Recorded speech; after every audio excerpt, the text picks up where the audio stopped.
Kami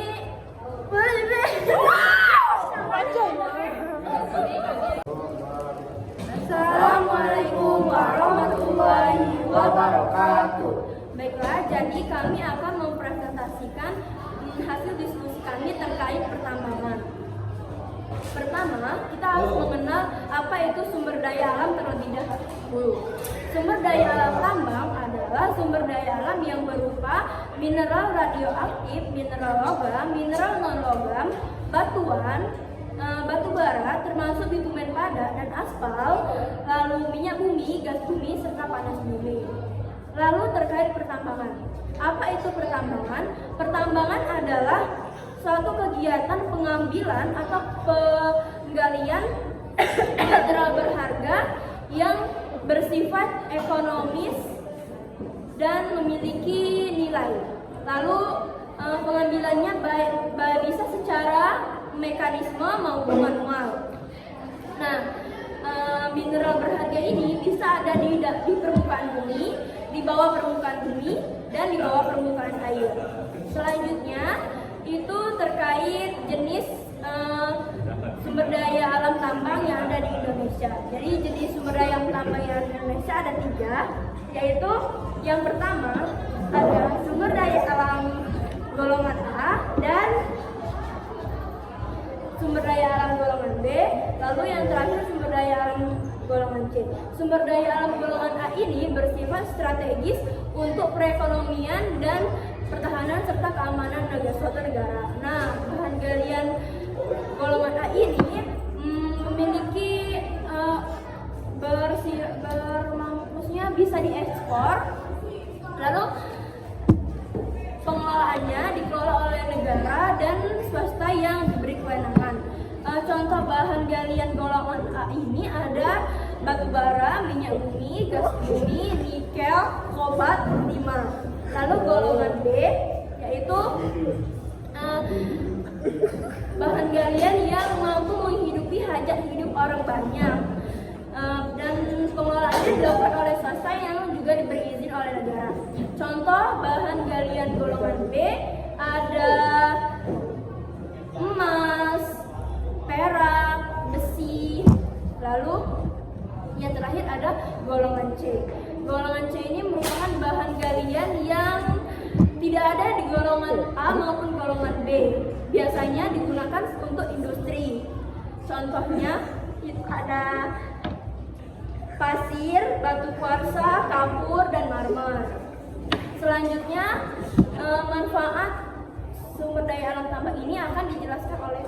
Baiklah, sumber daya alam satu ini banyak digunakan dalam kehidupan sehari-hari seperti sumber energi pembangkit listrik, bahan baku pembuatan baja dan semen, serta bahan bakar industri dan rumah tangga. Tidak hanya itu, batu bara juga kerap dimanfaatkan sebagai peleburan biji logam dan kerap digunakan perindustrian.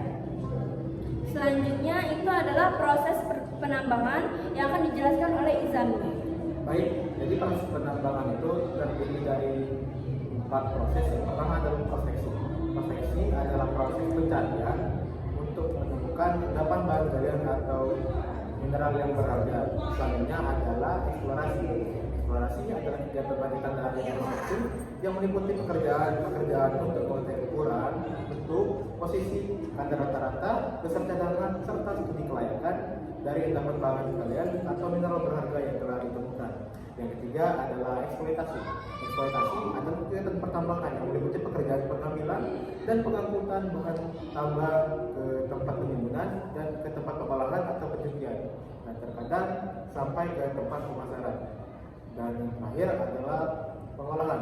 Pengolahan adalah proses meninggikan atau memurnikan bahan galian dengan cara memisahkan bahan galian yang berharga dengan bahan galian yang tidak berharga, dan kemudian bahan galian yang tidak berharga tersebut akan dibuang, yang dapat dilakukan dengan proses kimia.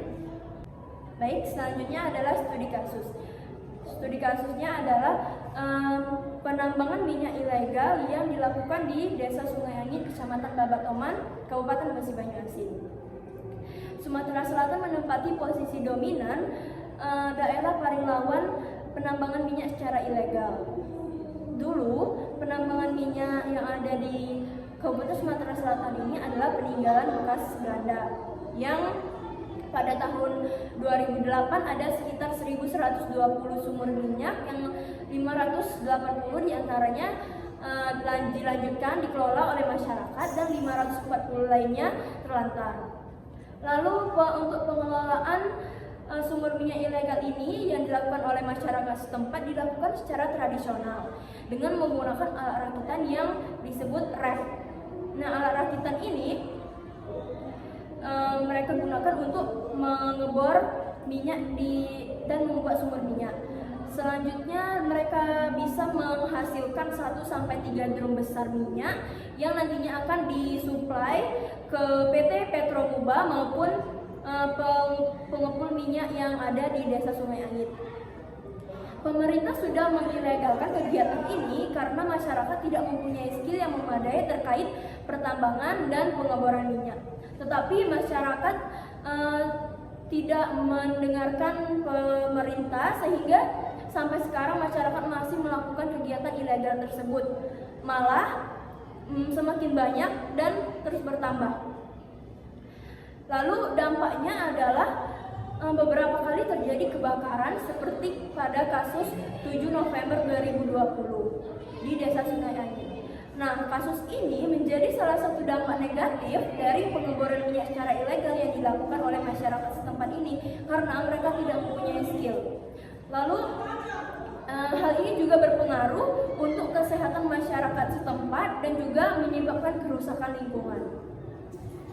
Jadi kita sebaiknya mengurangi melakukan pengeboran minyak secara ilegal tersebut dan masyarakat harus pertama kali harus memiliki kesadaran diri terlebih dahulu. Karena pertambangan ini, minyak bumi, gas bumi itu bukan sumber daya alam yang bisa diperbarui. Sehingga jika habis, ya sudah habis, kita tidak mempunyai sumber energi lagi.